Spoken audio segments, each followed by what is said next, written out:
Evening guys, welcome to study with Sunita channel.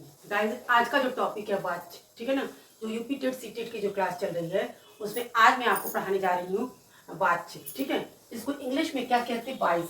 ठीक है, English में क्या कहते हैं, वाइस। जो एक्टिव वाइज और पैसिव वाइज होते हैं, तो होते हैं active voice and passive wise. Hindi में क्या इसको कहते हैं, वाच, और इंग्लिश में वाइस। आपको इंग्लिश हिंदी के क्लास में इंग्लिश बताना कोई मतलब नहीं होता है, लेकिन इसलिए बताया जा रहा है क्योंकि ये जो वाच जो शब्द है ये सुनने में थोड़ा आपको वो लगता होगा, अटपटा लगेगा, लेकिन आप चूंकि इंग्लिश में वाइस पढ़े हैं तो इस वजह से आप इसको समझ जाएंगे। इस वजह से आपको वाच्य बताया जा रहा है, मतलब वाच्य, वॉइस। ठीक है, अब डिफिनेशन है वाच्य की परिभाषा क्या कहती है। देखिए, कर्ता, कर्म या भाव, ठीक है, क्रिया के अनुसार, क्रिया के रूप में परिवर्तन, चाहे वो कर्ता के अनुसार हो, चाहे कर्म के अनुसार हो या भाव के अनुसार, क्रिया में जो परिवर्तन होता है, ठीक है ना, वाक्य में उसी की प्रधानता दी जाए। अगर कर्ता के अनुसार परिवर्तन होगा, सॉरी, कर्ता का अनुसार क्रिया में परिवर्तन होगा तो कर्ता होगा, कर्म के अनुसार कर्म का होगा, और भाव के अनुसार भाव का, उसी चीज की प्रधानता दी जाएगी जिसकी मतलब बोली। देखिए, आपने इंग्लिश में वॉइस को पढ़ा टू, ठीक है, active voice and passive voice, but Hindi में आपके 3 होते हैं। ठीक है, आपके जो वाच्य हैं वो हिंदी में 3 होते हैं, कृतवाच्य, कर्मवाच्य और भाववाच्य। उसी की बात बताया जा रहा है, परिभाषा में समझना है आपको। कर्ता, कर्म या भाव, ठीक है ना, कर्ता, कर्म या भाव, यही होता है। ठीक है, यही, यानी कि वाक्य में कर्ता के अनुसार क्रिया में परिवर्तन होगा तो कृतवाच्य हो गया, कर्म के अनुसार क्रिया में परिवर्तन होगा तो कर्मवाच्य होगा, और भाव के अनुसार परिवर्तन होगा तो भाववाच्य हो गया। इसी को क्या करते हैं, कृतवाच्य, भाववाच्य, कर्मवाच्य, वाच्य कहते हैं। तो यानी कि आपकी हिंदी में 3 तरह के वाच्य होते हैं। ठीक है, यही देखिए रूप में वाक्य में किसकी प्रधानता है, क्रिया के लिंग, वचन, पुरुष, कर्ता के अनुसार, कर्म के अनुसार अथवा स्वयं भाव के अनुसार वाच्य में क्या रहता है। मैंने बताया आपको परिभाषा। देखिए, परिभाषा मैंने इतना बड़ा आपको लिखा है, बस समझने के लिए लिखा है। मैं आपको सब सीधा साधा बता रही हूँ कि आप ये सब देखिएगा कि वाक्य में, ठीक है ना, कर्ता के अनुसार अगर क्रिया में परिवर्तन हो तो कृतवाच्य होगा, ठीक है ना, जिसको कर्तावाच्य भी हो।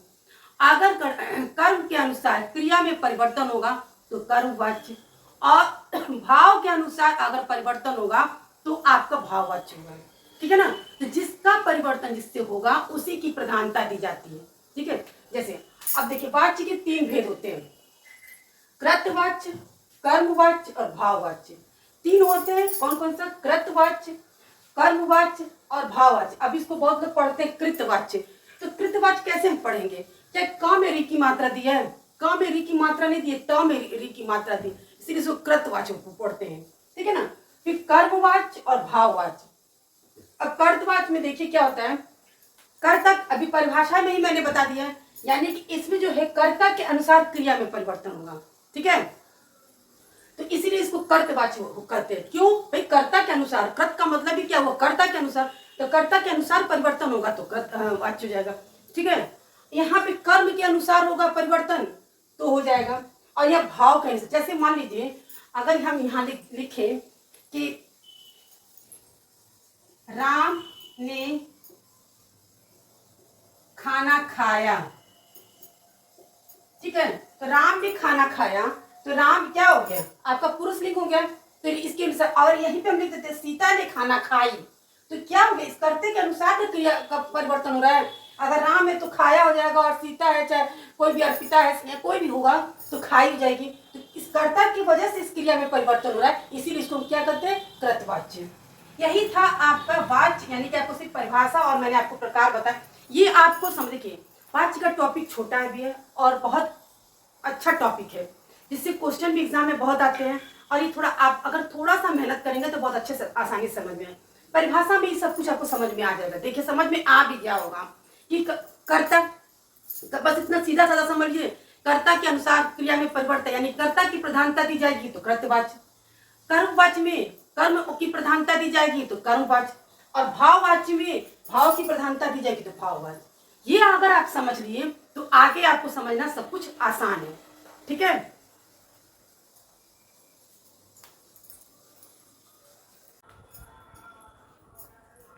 गाइस, मैंने अभी तक आपको परिभाषा बताया बहुत अच्छे से समझा के आपको, ठीक है ना। उसके मैंने प्रकार बताए थे, ठीक है। वाच्य के मैंने आपको 3 प्रकार बताए क्या क्या होते हैं। कृत, कर्म, भाव मैंने बताया आपको भी। और मैंने आपको ये भी बताया कि कृतवाच्य, कर्मवाच्य, भाववाच्य कैसे पहचानेंगे। तो कृतवाच्य में हमने बताया कि आपको कर्ता की प्रधानता दी जाएगी, यानी कि कर्ता के अनुसार क्रिया में जो परिवर्तन होगा तो वो क्या होगा आपका कृतवाच्य। इसमें कर्ता की प्रधानता दी जाएगी और ठीक है ना, कर्ता की प्रधानता और कर्ता के अनुसार ही परिवर्तन होगा, ठीक है। इसमें सिर्फ कर्ता के अनुसार, जहां भी आप देखिएगा कि कर्ता के अनुसार परिवर्तन होगा क्रिया में, तो आप समझ जाइएगा कृतवाच्य। अगर ऑप्शन में ऐसे दिया रहेगा और क्वेश्चन ऐसे पूछता है, आपको क्वेश्चन पूछ दिया अगर इस तरह से, मान जो भी आपको एग्जाम्पल दिया रहेगा उसमें, ठीक है ना, उदाहरण जो भी दिया रहेगा और इसे पूछता है कि कौन सा वाच्य, तो आप उदाहरण को पढ़िएगा और इसमें पढ़ने के साथ साथ ये देखिएगा कि किसके साथ क्या परिवर्तन, सब में क्रिया में ही परिवर्तन होगा। अगर कर्ता के साथ क्रिया में परिवर्तन तो कृतवाच्य, अगर कर्म के साथ परिवर्तन होगा तो क्रमवाच्य, और भाव के साथ क्रिया में परिवर्तन होगा तो भाववाच्य, ठीक है। तो सीधा साधा देखिए, अब यहाँ पे देखिए राम रोटी खाता है, ठीक है। जब राम क्या है, राम आपका क्या करता है, लिंग वचन, ठीक है, पुल्लिंग के हिसाब से आपका परिवर्तन होगा। तो राम क्या है, पुरुष लिंग, ठीक है, लिंग है, वचन एक, ठीक है। इसके अनुसार ये किस कर्ता के अनुसार इस क्रिया में क्या परिवर्तन हुआ, खाता है। राम को हम ये नहीं लिख सकते राम खाती है, क्योंकि राम जो है पुरुष लिंग है, तो हम राम खाती है नहीं लिख सकते, तो राम खाता है, यानी कि इसकी वजह से इसमें परिवर्तन हुआ, इसलिए कृतवाच्य हो गया। सीता रोटी खाती है, तो ये क्या हुआ, स्त्रीलिंग होगा। तो जाहिर सी बात है इसकी वजह से इस क्रिया में परिवर्तन हुआ, तो ये कृतवाच्य हो गया।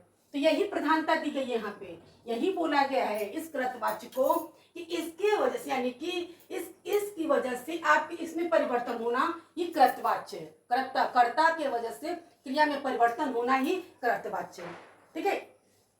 अब अगला है कर्मवाच्य। यहाँ कर्म की प्रधानता दी गई। देखिए इसमें आप ये भी चीज समझ लीजिए, वैसे तो आपको पता ही होगा कि कितनी छोटी चीज है, अब हमेशा से पढ़ा है। अब राम क्या हो गया, कर्ता हो गया, रोटी क्या हो गया, कर्म हो गया, खाता क्या हो गया, क्रिया हो गया, ठीक है ना। तो ये आप समझ लीजिए। अब यहाँ देखिए कर्मवाच्य, यहाँ कर्म की प्रधानता दी जाती है, क्योंकि कर्म की वजह से क्रिया में परिवर्तन जो होता है, इसीलिए कर्म की प्रधानता। जिस वाक्य में जिसकी की वजह से परिवर्तन होता है उसी की प्रधानता दी जाती है, ठीक है ना। अब यहाँ देखिए राम द्वारा रोटी खाई गई, ठीक है ना, राम द्वारा रोटी खाई गई, राम के द्वारा रोटी खाई गई है, राम देखिए। और जब भी आप देखिएगा कि कृतवाच्य में राम ने, सीता ने जब आता है तो आपको पता ही है कर्ता ने, ठीक है। तो कर्ता ने जब ने वाला जब शब्द उसके बाद का कर्ता के बाद तो वैसे भी कृतवाच्य हो गया, ठीक है। कारक में आपने पढ़ा ही होगा। फिर उसमें आपको अब यहाँ कर्म की देखिए यहाँ रोटी की प्रधानता क्या दी गई है, रोटी खाई गई, ठीक है। तो रोटी खाई गई है बताई गई क्रम उसकी, राम द्वारा रोटी खाई गई, ये नहीं मतलब है, बस ये आपको बता रहा है कि प्रधानता दी रोटी खाई गई है। इसमें न कर्ता की प्रधानता दी जाती है, कर्ता से कोई लेना देना नहीं होता, और इसमें क्या होता है, इसमें कर्म की प्रधानता दी जाती है, ठीक है ना। इसमें क्या है, कर्म की प्रधानता दी जाएगी। अब किसके द्वारा रोटी खाई गई है, राम के द्वारा रोटी खाई गई है। तो यहाँ पे एक बात हमेशा याद रखिए कर्म की प्रधानता वाले में, कि जब कर्म की प्रधानता दी जाती है तो इसमें क्या होता है, कर्ता से नहीं, इसमें कर्म से होता है। किसने रोटी खाई, तो तब ना राम ने खाई, लेकिन रोटी खाई गई, यहाँ क्वेश्चन है कि उसे रोटी खाई गई, रोटी की प्रधानता दी जा रही, खाई गई। अब किसी के द्वारा खाई गई ये नहीं मतलब है कि रोटी खाई गई। जब भी आप इस तरह का शब्द देखिए, राम के द्वारा से किसी के नाम के मतलब के द्वारा शब्द जब लगा है तो वो कर्म वाच्य होता ही होता है। ये एक मतलब एक ट्रिक है ये समझने के लिए कि जब भी आप ये देखिए किसी के द्वारा जो काम, जिसे देखिए पैसिव वॉइस में क्या होता है, बाई लगा के जब बनाते हैं तो पैसिव वॉइस, उसी तरह से इसमें भी है, जब भी द्वारा लगा रहता है तो वो आपका कर्म वाच्य होता है। एक ये पहचाने का। दूसरा है इसमें कर्म की प्रधान, तो इसमें प्रधानता रोटी की तो दी गई है कि रोटी खाई गई है, ठीक है ना।